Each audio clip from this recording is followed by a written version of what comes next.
There has to be a way out of here, and you are going to tell me it! If you don't, I'll have to torture you and your petty friends for the rest of eternity!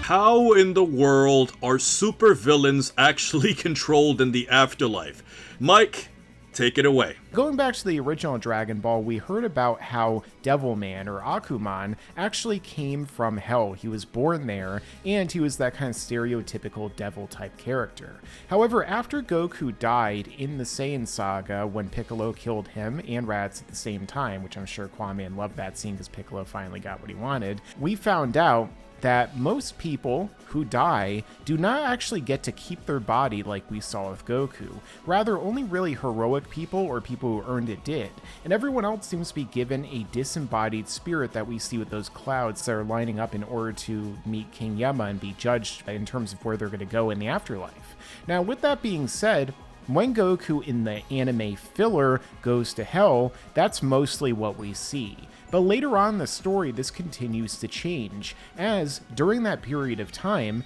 we see that there are characters fully embodied who are in hell. For example, in the Otherworld tournament, when we see very early on where Pikkon and Goku go to hell, and we see that Super Perfect Cell, Frieza, King Cold, the Ginyu Force, and others actually all have their bodies, despite not being heroic, and you would think would have had their bodies taken away from them. So that's one way that hell definitely seems to have changed as well. And then later on, when we get into the further modern version of Dragon Ball Z with Resurrection F, what do we see? Frieza's hell is completely different from that. Not only did he keep his body complete with the robotic enhancements that he had as Mecha Frieza when he died, but additionally, he's trapped in a cocoon and everyone is there, you know, with the fluffy animals and things that are tormenting him essentially. And not just that, but it's also referred to as Earth's hell. So it definitely seems like there's a lot of changes that hell itself underwent over the course of the Dragon Ball story, which could come down to a number of things like Toriyama not coming up with the idea of Goku going to hell until the anime came around, when he contributed to it with the filler, and additionally also because most of the characters that we see that are villainous, well, they just kind of leave the story after they're wiped out, rather than, you know, us seeing their entire afterlife judgment come about. Another point worth mentioning is how hell was depicted in the Janemba movie, where it's very similar to what we saw in the Dragon Ball Z anime filler. However, things are definitely changed a lot after Janemba uses his reality warping powers and basically opens up the gateway between hell, heaven, and all the other dimensions, which allows many of the villains to escape, go to the Earth, and for everyone to fight against them. Now, hell actually was hinted at a little bit in the manga with regard to King Yemma and his conversation with Goku about Raditz, because according to King Yemma, when Raditz initially showed up at King Yemma's palace, what ended up happening was that King Yemma actually had to use some brute force in order to put Raditz down and send him to hell after he objected. Interestingly enough, we saw the inverse of this happen later on in the Buu saga, when Deborah actually went to King Yemma's palace after he was killed, and King Yemma decided to actually send Deborah to heaven because, in his words, Deborah would actually enjoy hell way too much. But Pikkon is really where this discussion comes from, because this was one time in Dragon Ball where we actually got a chance to imagine how in the world these super powerful villains are actually controlled, because they were essentially causing an Uncle Ruckus in the afterlife, for anybody who gets that Boondocks reference. We basically got a chance to see that if these villains were to essentially band together and cause some trouble, they would give the ogres and the demons of the afterlife quite a bit of trouble, because when you consider that all of these villains are planet-busting level and above, far more powerful than Raditz and beyond, it brings up a very interesting question of how in the world are these villains actually controlled. The movie, Fusion Reborn, obviously had something in common with Dragon Ball GT, and specifically what this was that basically the gates of hell were opened up when the two Android 17s basically created a link between each other to open up the portals,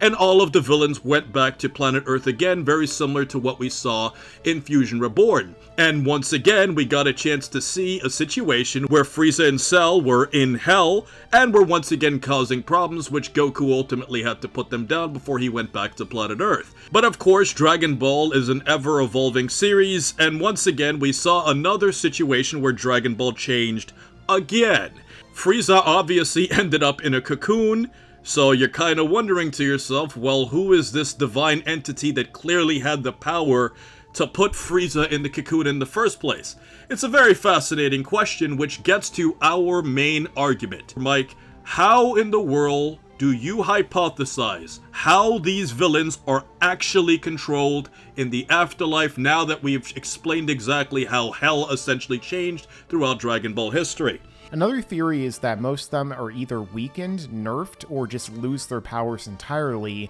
in the manga version of Dragon Ball when they initially are sent to Hell. So this would be the example of Raditz being beaten by King Yemma. The same thing with Deborah somehow being able to be stopped and also sent to Heaven, despite the fact that he didn't want that, and so on. The other option I feel like is the same thing tying into what happened with Frieza in terms of maybe King Yemma or some other kind of afterlife being has the ability to control the fates and the afterlife of these various different beings who end up there. And no matter how powerful they are, they're still capable of being restrained, put into place, sent to different dimensions, and so on, which is the case it must be with Frieza, for example, because the fact that we know that Frieza was just as powerful in Hell, not only in Resurrection F, but got vastly more powerful during his training in Hell just before the Tournament of Power in Dragon Ball Super, which if they had completely stripped him of his powers or ability to do anything with them when he was dead, obviously he wouldn't have been able to train like he did and become even more powerful. So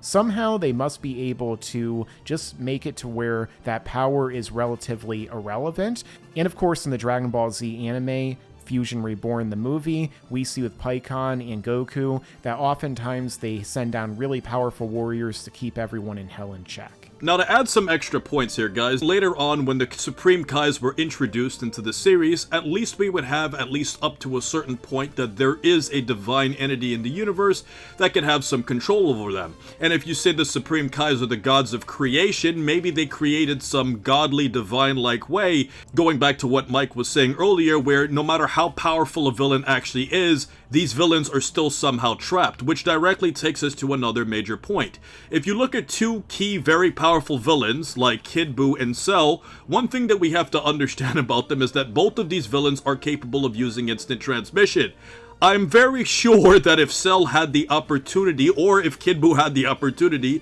they would clearly want to use the instant transmission technique to just get themselves out of Hell if they could. Sort of what we saw in the BoJack Unbound movie, where Goku used his instant transmission to briefly help Gohan when he was struggling against BoJack, and to basically break the laws of the universe. But obviously, if we've never seen these villains do that, that means that there's clearly some law in controlling the universe that's preventing these villains from doing that, and this is definitely using some sort of magical ability because of the fact that obviously if they could have done it, they definitely would have, considering that they would want to get revenge on the people that killed them from before. Now the bigger question that Mike and I brought about this is really the demons and the ogres. If we can imagine these demons and ogres that are basically instructed to keep these villains under control, like what we saw in Dragon Ball Z, what we saw in Dragon Ball GT, and even to a lesser degree in Dragon Ball Super,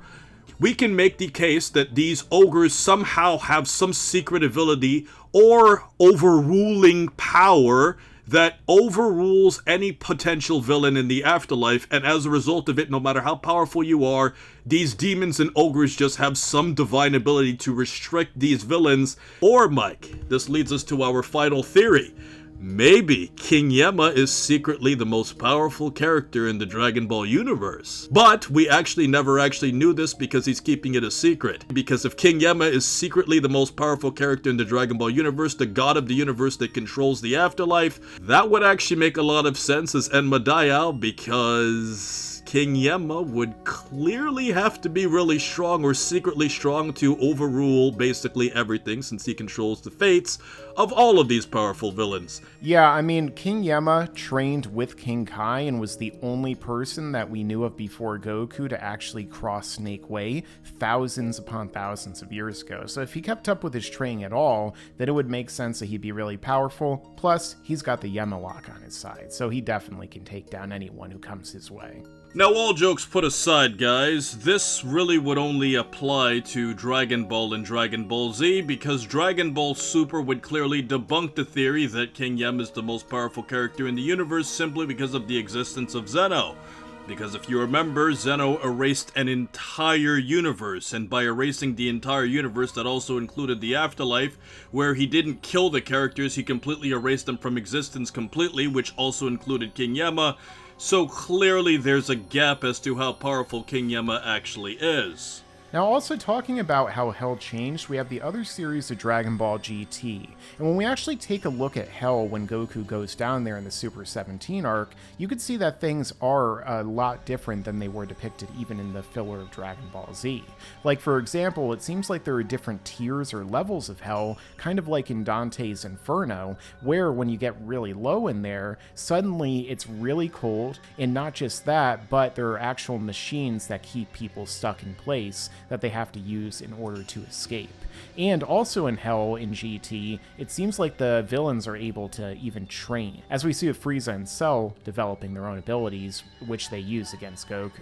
But before you go, make sure you check out Mike from Laughingstockmedia in my description, as we will have more videos In the future. Yeah, and you better subscribe.